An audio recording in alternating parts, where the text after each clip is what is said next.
Assalamualaikum warahmatullahi wabarakatuh. Nama saya Abdurrahman Azubi dengan NIM 0511397717. Dalam video ini saya akan mengerjakan tugas 3 dari mata kuliah struktur data.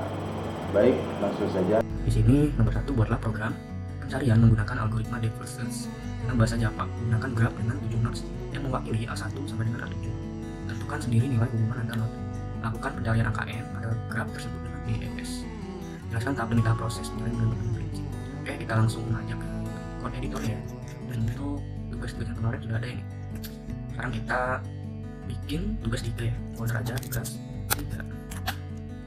Nah, untuk proses penulisan kode saya bakal percepat ya.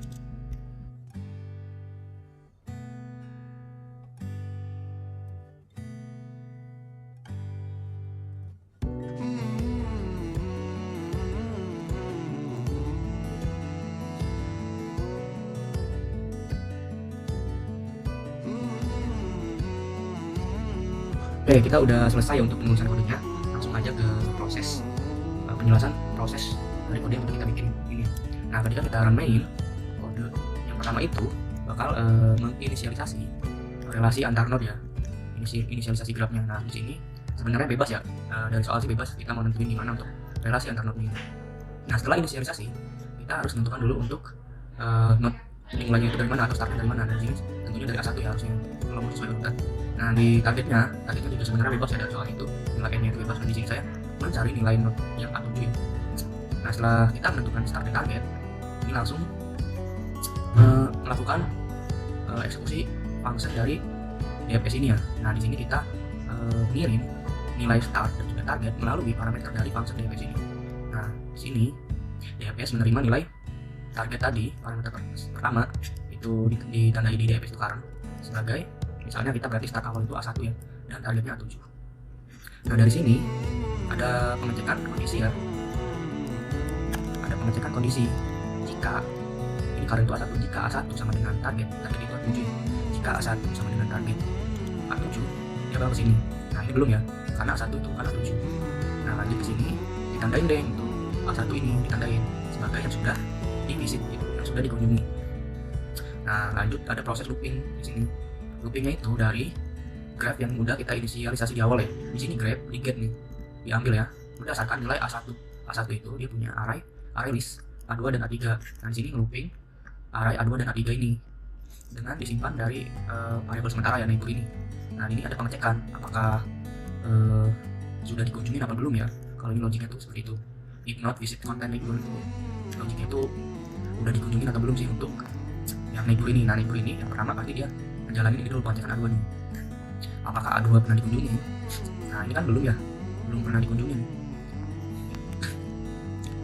Nah, ini kan belum di visited content neighbor, artinya di dalam variabel visited mengandung nilai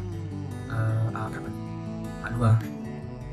If not, jika nilai atau variabel visited tidak mengandung A2, maka bakal ke sini ya.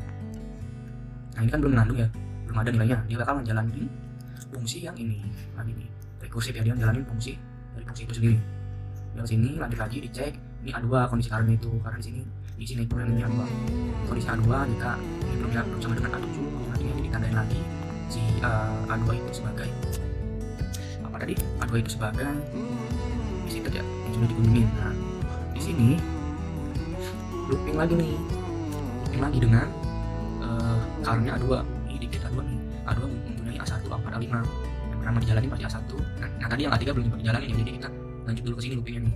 A1, apakah A1 sudah pernah dikunjungi? Udah ya, udah pernah dikunjungi, jadi dia lanjut lagi masuk ke for. Nah, lanjut pengecekan yang A4 belum pernah dikunjungi ya, jadi dia masuk lagi ke fungsi ini.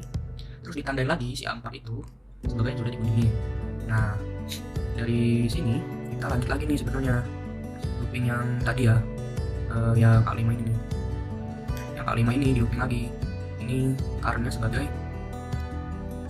A5 ya, A5 yang dikunjungi apa belum ya, lanjut ke sini DFS. Lanjut lagi apakah sama dengan A7, A5 belum, ditandain lagi A5 ini sebagai yang sudah dikunjungi. Nah, setelah dari sini lanjut lagi ke looping yang ini, balik lagi loopingnya itu ke yang A3. Sini karena A3 nih, di get A3 ada A1 A6, masuk ke sini A1 udah pernah dikunjungi, bakalan ke A6 atau kena ini belum ya, masuk sini ditandain sebagai sudah dikunjungi. Nah dari sini karena itu berisi A6 ini digit itu berisi nilai A3 dan juga A7. Nah A3 udah pernah atau belum? A3 itu udah pernah ya, jadi dia bakal lanjut ke A7. A7 ini tentu nilai yang sudah dicari ya, di sini mengunjungi A7 karena sebagai A7. Jika A7 sama dengan A7 tentunya masuk sini A7 ya. Nah disinilah nilai not A7 sudah ditemukan. Berhenti di sini untuk proses pencariannya. Nah itu mungkin untuk penjelasan dari kode algoritma default search ya. Hasilnya sudah ditemukan ya A7. Nah sekarang kita coba tes atau cek ya. Kita running aja.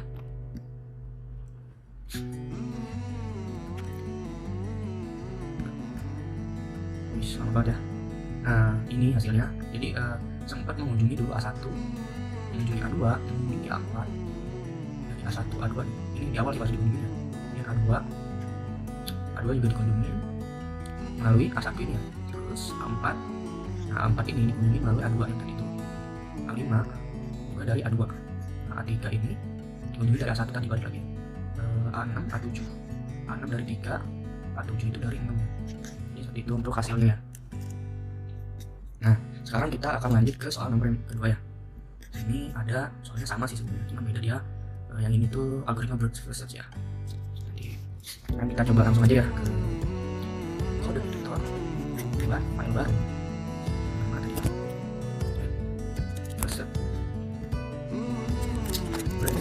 Search. Percepat lagi untuk mengukurnya.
Nah jadi di sini kita udah menuliskan kode yang untuk algoritma broad search ini.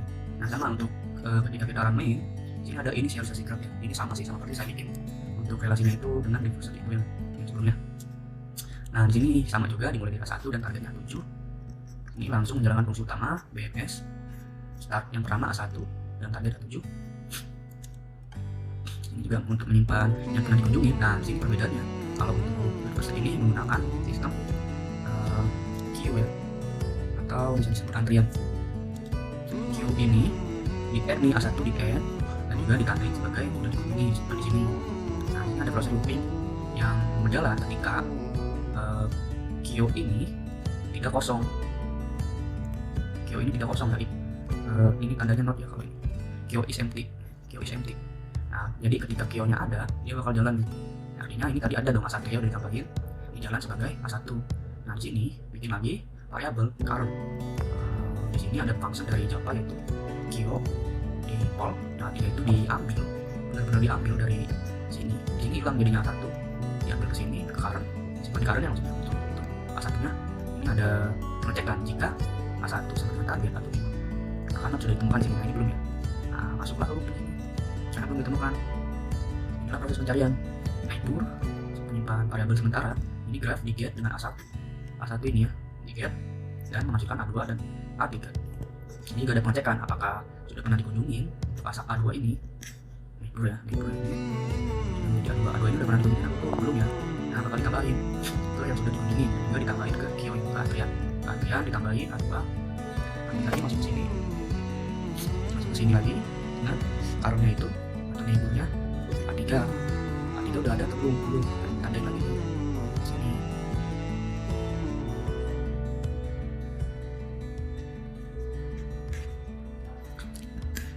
Nah, selanjutnya di sini kan A3 itu udah habis ya. Untuk A1-nya itu di looping sini udah habis. Tadi tuh A3, A2 dan A3 udah ditambahin ya ke dalam yang sudah dikunjungi dan juga Kio atau antrian. Nah, ini bakal jalan terus looping ini karena di Kio-nya ini masih ada isi, yaitu tadi A2 dan A3. Selama masih ada isinya, ini bakal jalan terus. Nah, di sini lagi Kio di pol lagi yang awal itu di A2. Jadi di sini A2 dulu nih di pol diambil. Jadi untuk Kio sisa A3. Lanjut ke sini, belum sesuai target, masuk lagi ke sini. Nah, karena ini sekarang berisi A2 di get deh. Ini ada nilai A1, A4, A5. Nah, di sini bakal disimpan semua nih A1, A4, A5. Nah, dia belum di A1 ini udah pernah dikunjungin. Udah pernah divisit itu yang A1 ya. Jadi dia gak bakal disimpan. Nah, yang belum dikunjungin itu A4 dan juga A5. Nah, ini disimpan. Jadi untuk Kio-nya itu berisi tadi sisa A3, jadi A4, A5 berisi 3 array tersebut. Nah, jika ada habis, nah ini lanjut looping lagi di sini karena masih ada untuk Kio-nya ini. Kio-nya lanjut ke A3. Nah, di A3 ini kondisinya di sini masih karena ini sekarang A3. Lanjut ke sini masih belum. Sini dikit lagi A3 nih. A3 berisi apa aja? A1 udah benar dikunjungin. A6 nih yang disimpan. Nah, jadi kondisi Kio ini sekarang A4, A5 dan juga A6. Nah, lanjut ke A4 dulu berarti untuk polnya ini. Karena ini sekarang A4 dulu. A4 nih dikit lagi nih. A4 sini dikit, dia ada A2 udah pernah dikunjungin belum? Udah ya. A2 di sini udah pernah. Nah, kalau udah pernah dia lanjut tadi berarti A4 udah, A5 nih lanjut. A5 dikit, dia ada A2 lagi. Ini udah pernah juga. Nah, ini udah pernah dikunjungin juga nih A2. Nah, kemudian lanjut ke A6 yang ini nih. Lanjut ke A6 dikit, dia ada A3. Sini A3 udah pernah dikunjungin nih. Set, dia gak bakal masuk sini karena udah dikunjungin. Nah, berarti sisa yang jalanin A7 nih. Si karena ini sekarang A7 dijalanin. Itu mengunjungi A7. Terus dicek di sini apakah karena ini A7 sama dengan target tadinya A7. Nah, ini sudah ditemukan di sini. Jadi node ditemukan di A7. Setelah melewati tadi sampai dengan A5 ya. Di sini sudah ketemu A7. Nah, sekarang kita tes ya, jalankan programnya. Nah, ini dia outputnya. Jadi mengunjungi A1 pernah, mengunjungi A2, A3, A4, A5, A6, A7. Ini benar-benar sesuai urutan ya untuk grid research ini. Ini agak ada namanya loncat nilai-nilai yang sudah diurutkan ya melalui tadi Kio yang ini. Selama kita relasinya memang turut, ya pasti bakal urut juga di sininya nih. Terima kasih, cukup sekian video dari saya. Kurang lebihnya mohon maaf. Assalamualaikum warahmatullahi wabarakatuh.